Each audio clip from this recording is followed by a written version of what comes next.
Olá, eu sou a professora Cíntia Rosa Pereira de Lima, presidente do Instituto Avançado de Proteção de Dados, IAPD.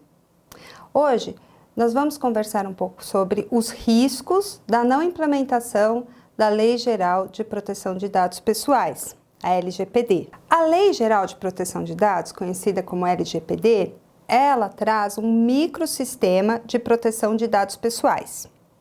Como vocês podem ver no nosso material, ela define o âmbito de aplicação, tanto no escopo material quanto no escopo territorial.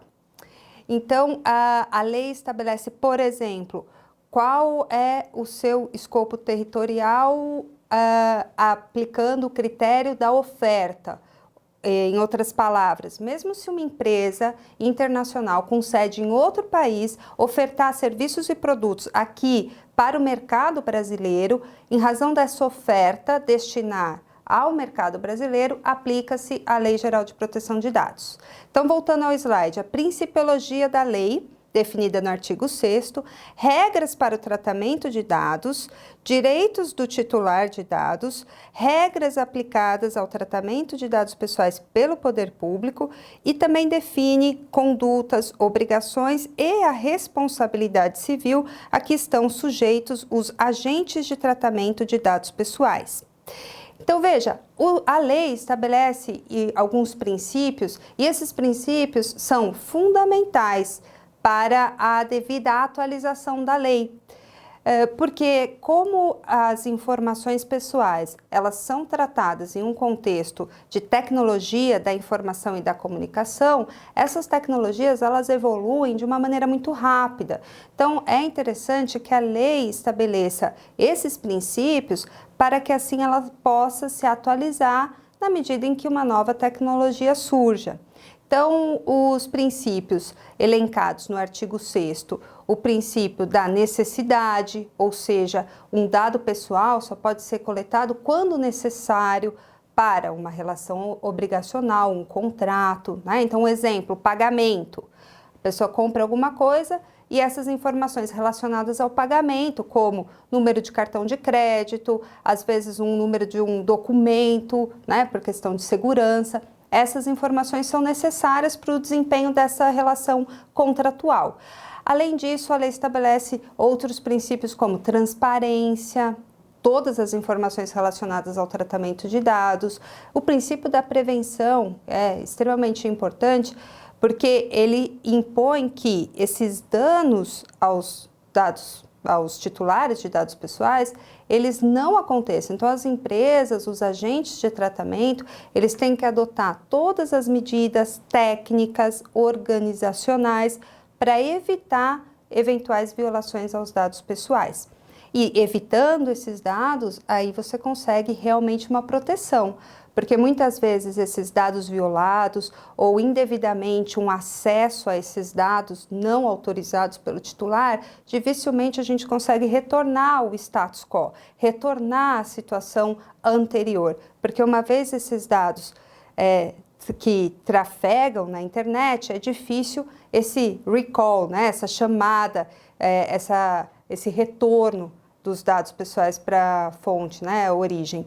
Então, esses princípios que eu quero destacar, um deles, né, é accountability, né, o princípio de prestação de contas e responsabilidade. Então, veja, a lei estabelece uma série de obrigações para os agentes de tratamento de dados. E esses agentes, eles respondem pelo não cumprimento dessas obrigações. Mas muitas vezes o controlador, que a lei estabelece, quem é o controlador? É aquele que dita as regras de proteção do tratamento de dados. Então, ele dita, ele define, ele toma a decisão sobre o tratamento de dados pessoais. De outro lado, tem a figura do operador. Ele que coloca em prática essas decisões definidas pelo controlador. Então, por exemplo, um controlador, ele quer coletar alguns dados para segurança, mas ele não tem um aplicativo de segurança. Então, ele contrata uma empresa de segurança e esse operador vai colocar em prática. Bom, vou coletar biometria é um dado sensível, então o consentimento tem que ser expresso. como essa informação pessoal é armazenada. Então, veja, tudo isso tem que ser bem definido nos contratos que serão celebrados entre controlador e operador, para que, numa eventual responsabilidade civil, o controlador consiga definir até que ponto ele responde e até a partir de quando a responsabilidade será do operador. Então, isso é importante, esse princípio da accountability, esse contrato estabelecer as obrigações dessas figuras, porque em ação de regresso, se o controlador, por exemplo, for condenado e tiver que indenizar um titular de dados, em regresso ele pode cobrar do operador em razão desse contrato realizado entre eles. Então, são diversas temáticas que a Lei Geral de Proteção de Dados traz e tudo isso precisa ser adequado, né?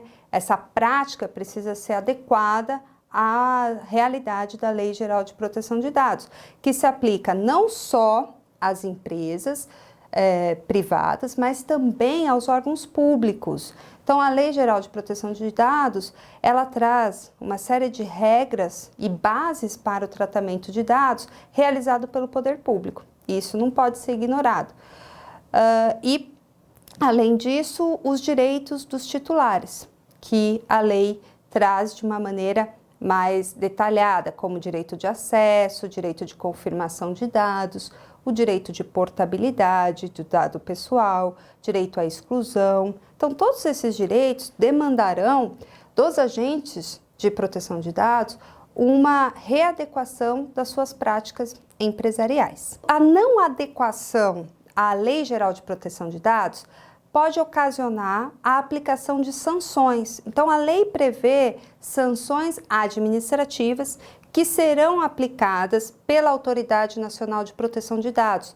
A Autoridade Nacional de Proteção de Dados, conhecida pela sigla ANPD, ela tem a competência de fiscalizar e aplicar as sanções previstas em lei. Isso na esfera administrativa, porque ela é independente da esfera civil, ou seja, se um titular de dados quiser entrar com uma ação de reparação de danos contra os agentes de proteção de dados, essa é uma outra possibilidade na esfera civil que o juiz vai analisar toda a instrução probatória e definir o quanto essa indenização será. Além disso, é possível que a prática seja definida como crime, como violação de dispositivo eletrônico, que foi inserido no Código Penal pela conhecida lei Carolina Dickmann, né, que leva o nome da atriz em razão da violação do seu dispositivo eletrônico que a atriz foi vítima. Então, é possível que seja um crime, uma outra esfera independente que poderá ocasionar numa ação penal. E a terceira esfera independente é essa administrativa, cuja competência é da Autoridade Nacional de Proteção de Dados. Vocês, no artigo 52, vocês vão perceber quais as sanções administrativas que a Lei Geral de Proteção de Dados prevê. Primeira sanção, a advertência. Depois, a possibilidade de multa até 2% do faturamento, limitada no total de 50 milhões por infração. Então, essa lei, essa multa, ela é extremamente alta, né, para aplicação por violações, né, à Lei Geral de Proteção de Dados, o que tem causado uma série de desconforto, e ansiedade na sociedade em razão do temor, né? Porque é realmente uma multa muito alta, 2% do faturamento. Então, mas aqui eu queria já alertá-los que o Marco Civil da Internet também prevê uma multa, né? Então, e uma multa até mais alta da prevista aqui pela Lei Geral de Proteção de Dados. Mas por falta de um órgão que centralize essa missão de fiscalizar e aplicar a lei, a multa prevista no Marco Civil da Internet, ela nunca chegou a ser aplicada. Então, continuando o nosso material sobre as sanções. Multa diária. Então, a multa diária ela é aplicada até que a violação do tratamento, das regras de tratamento de dados pessoais seja cessada. Então, as astrentes, né, a multa diária. A publicização, ou seja, tornar pública essa conduta indevida de determinados agentes de tratamento de dados pessoais que violem eventualmente a Lei Geral de Proteção de Dados. É possível a aplicação do bloqueio de tratamento de dados além do bloqueio, a eliminação dos dados pessoais, a eliminação desses dados controlados ou que detêm os agentes de tratamento que forem condenados em eventual violação à lei, e a suspensão parcial das atividades de tratamento de dados, pelo período máximo de 6 meses, que pode ser prorrogável até o agente de tratamento adequar as suas práticas à lei. E, por fim, a proibição parcial ou total da atividade de tratamento de dados. Então, vejam, são sanções muito relevantes que, claro, a Autoridade Nacional de Proteção de Dados, ela irá regulamentar de que maneira essas sanções serão impostas.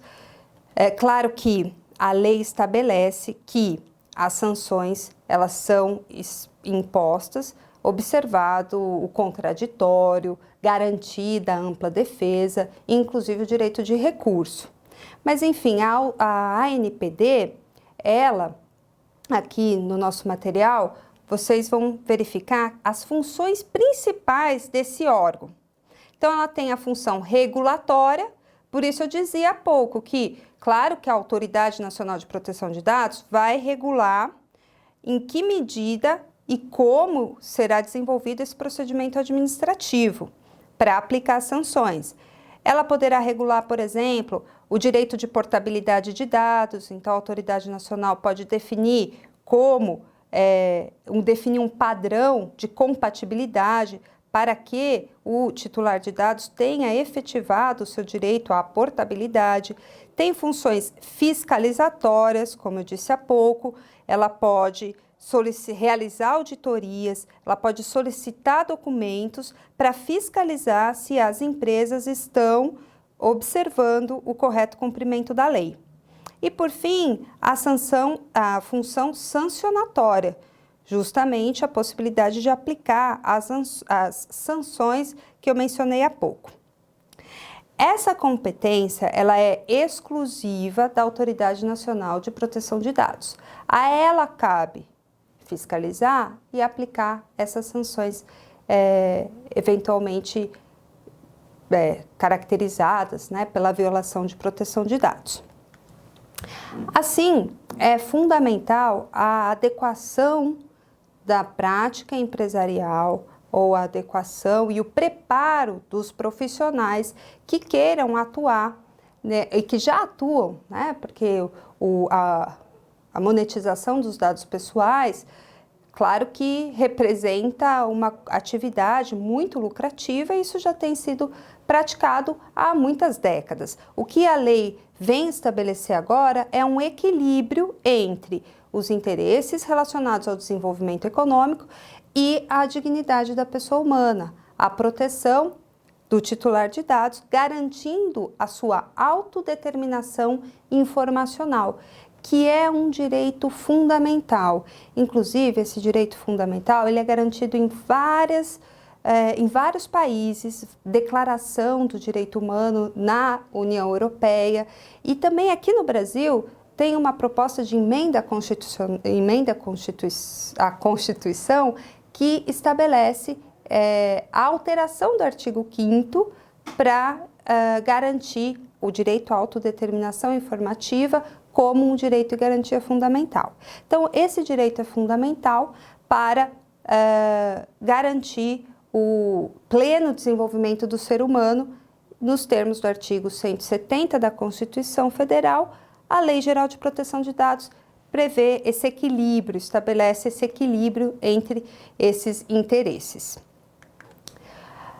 E esses órgãos têm tido a Autoridade Nacional de Proteção de Dados, como eu dizia há pouco, que fiscaliza e regulamenta esse cenário de tratamento de dados pessoais, tem tido uma atuação fundamental em outros países.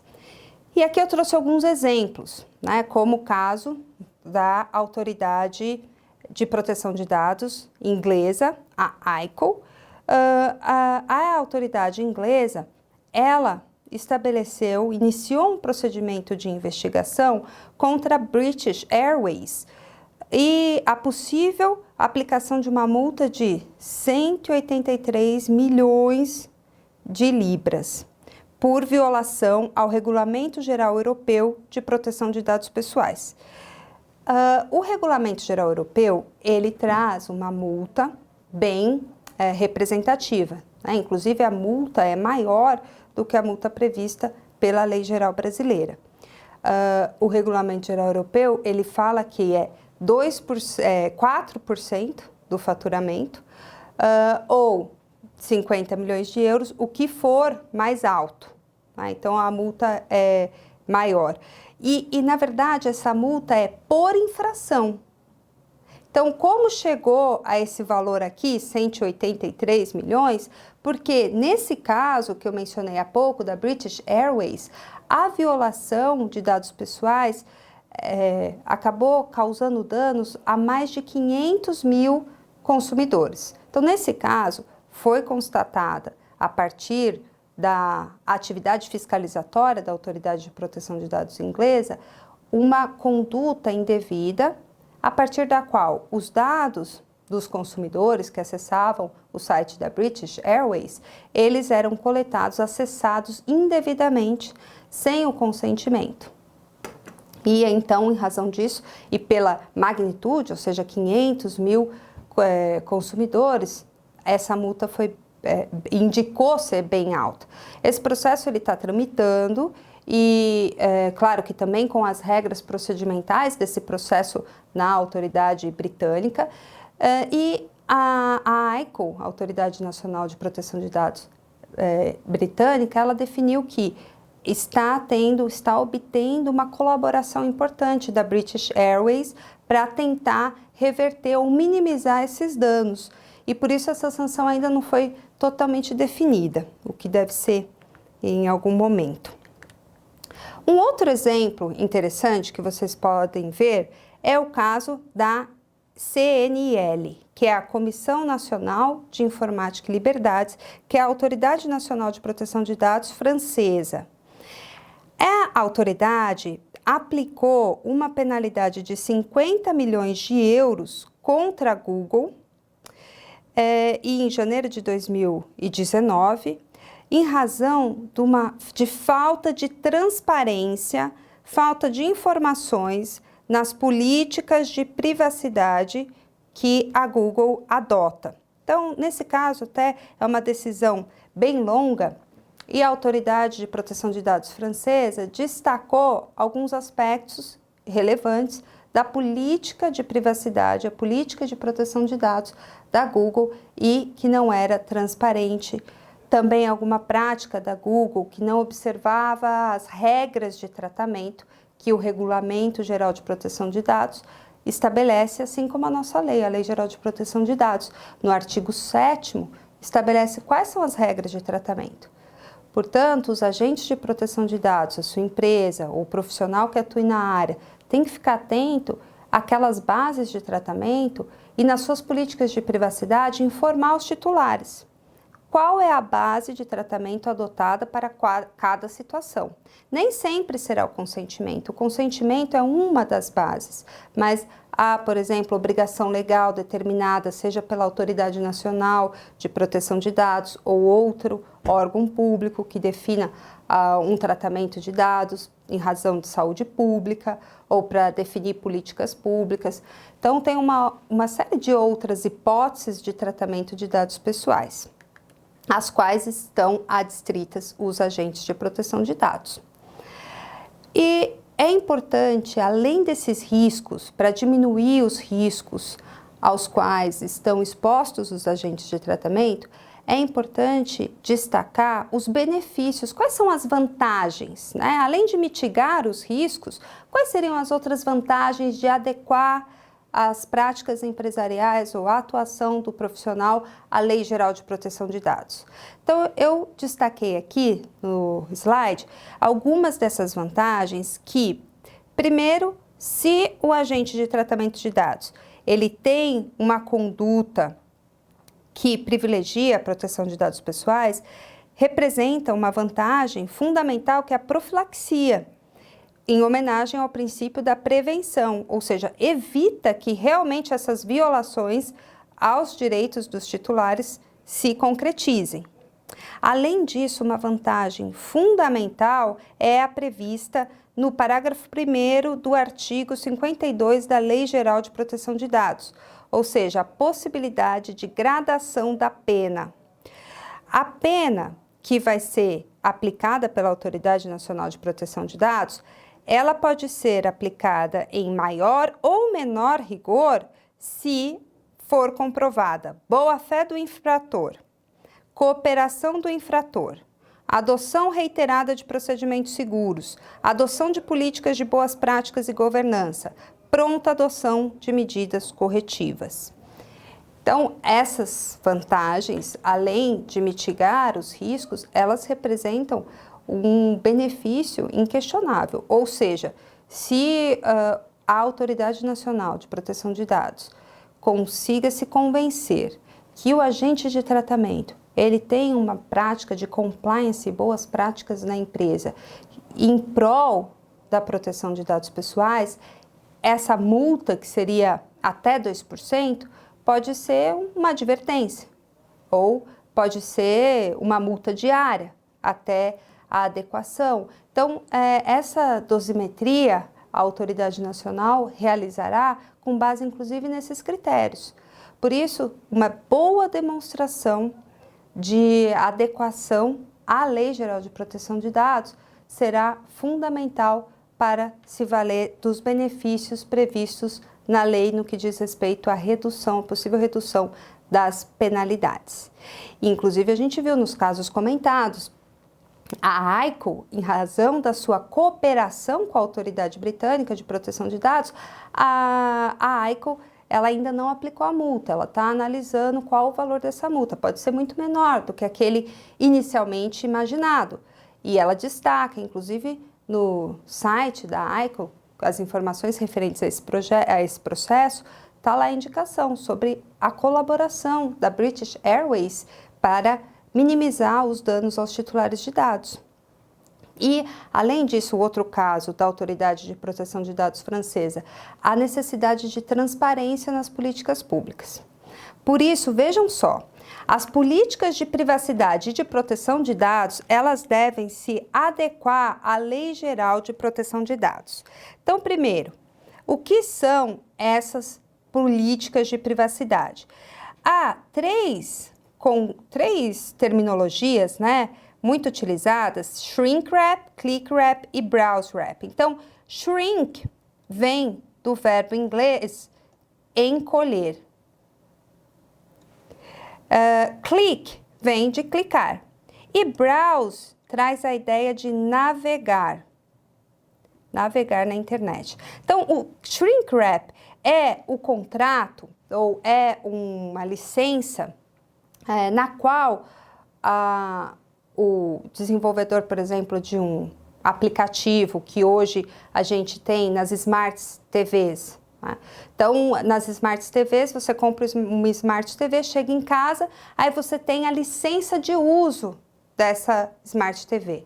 Então, veja, você primeiro vai à loja, adquire o produto, já tem uma compra e venda, mas somente quando ligar o seu aparelho e começar a instalação das aplicações é que você terá acesso a esses termos. Esses termos dizem respeito muitas vezes ao próprio direito autoral, de invenção e também sobre proteção de dados. Por isso que o shrink wrap ele surgiu inicialmente naquela época em que se comprava um programa de computador na loja e instalava em casa. Hoje essa prática não é mais usual, porque os programas eles estão disponíveis nos sites e armazenados em nuvem. Porém, essa prática do shrink wrap ela está retornando nesses eletrônicos em que a pessoa compra numa loja e depois, ao instalar, que tem acesso a essas informações.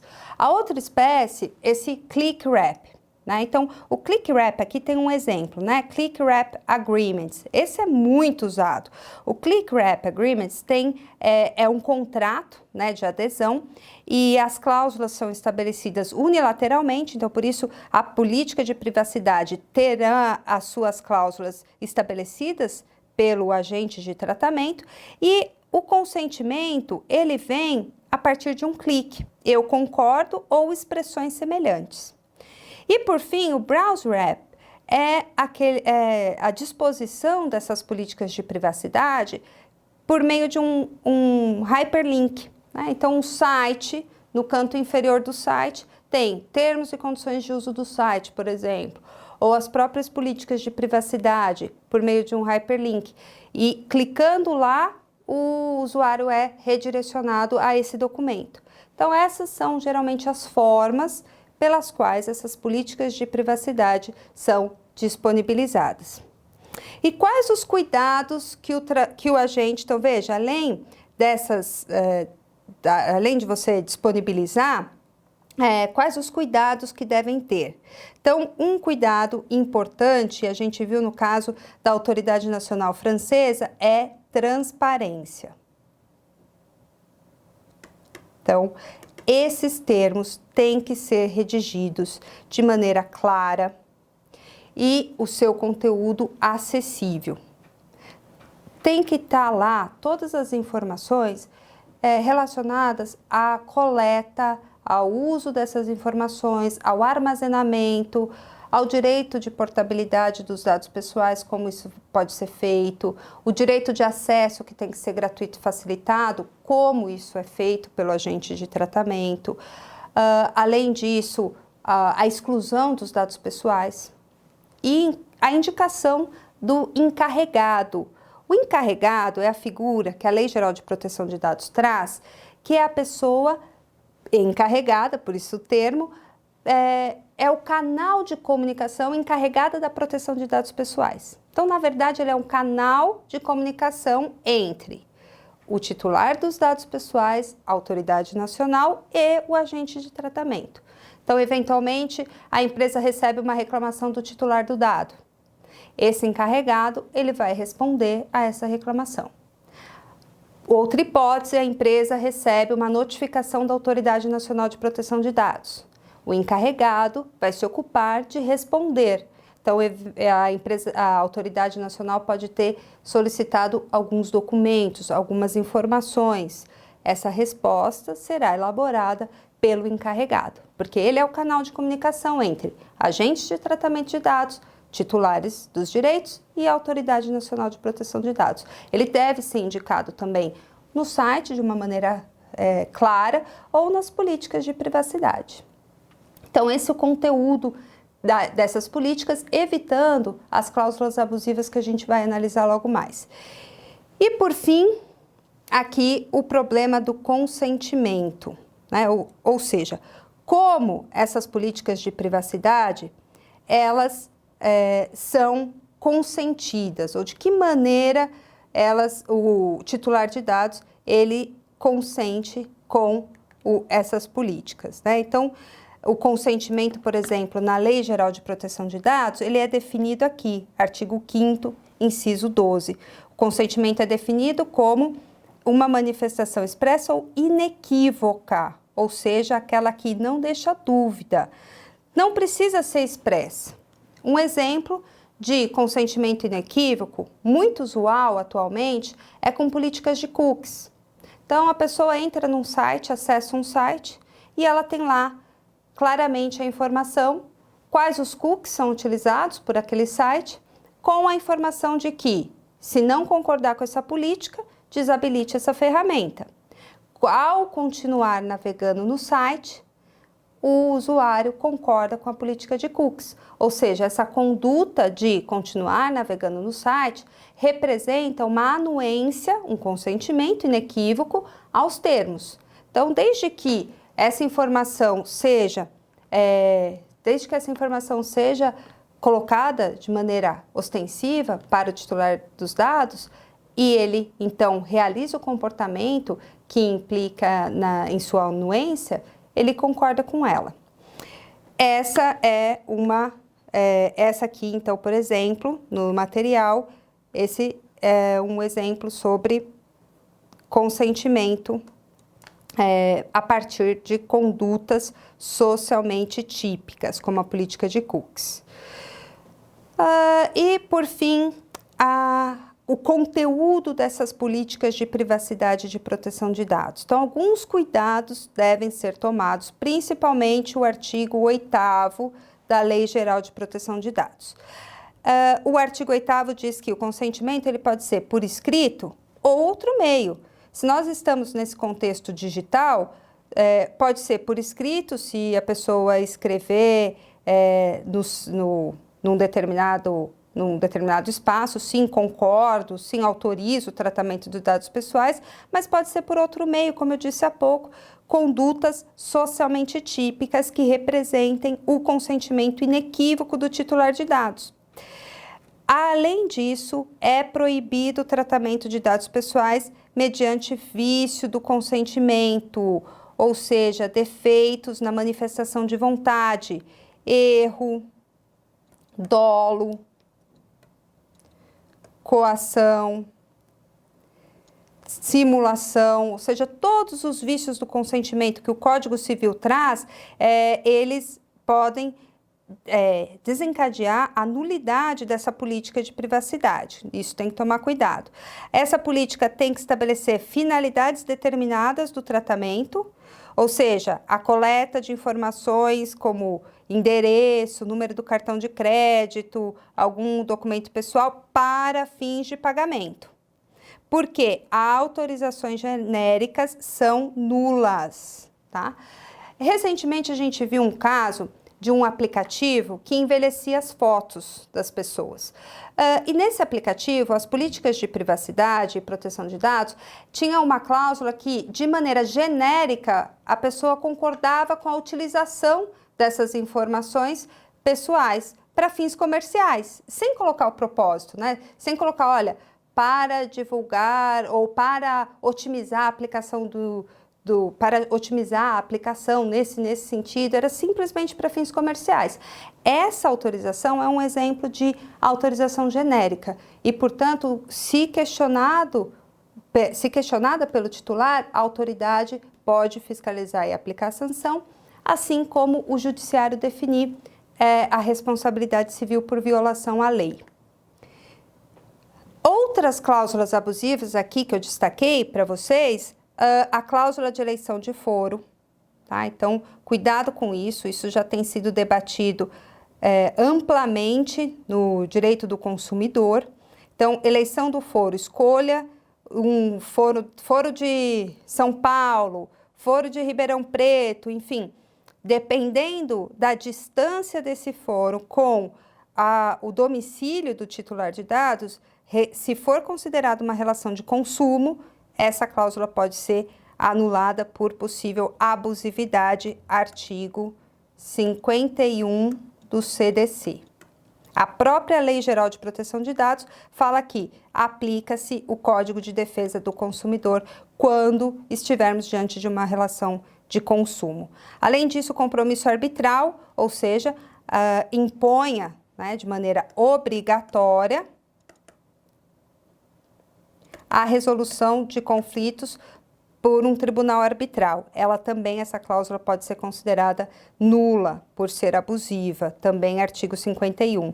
E, por fim, a escolha de lei aplicável, essa é uma cláusula em que as partes podem escolher uma determinada lei que pode ser invalidada se essa lei escolhida garantir direitos a menos do que a lei do domicílio do consumidor. Então, esses são alguns outros exemplos de conteúdo para o qual os agentes de tratamento devem ficar atentos para não ser responsabilizados pela violação à Lei Geral de Proteção de Dados. Então, é isso, eu agradeço e espero vocês no canal e nas redes sociais do Instituto Avançado de Proteção de Dados e nos outros vídeos. Obrigada!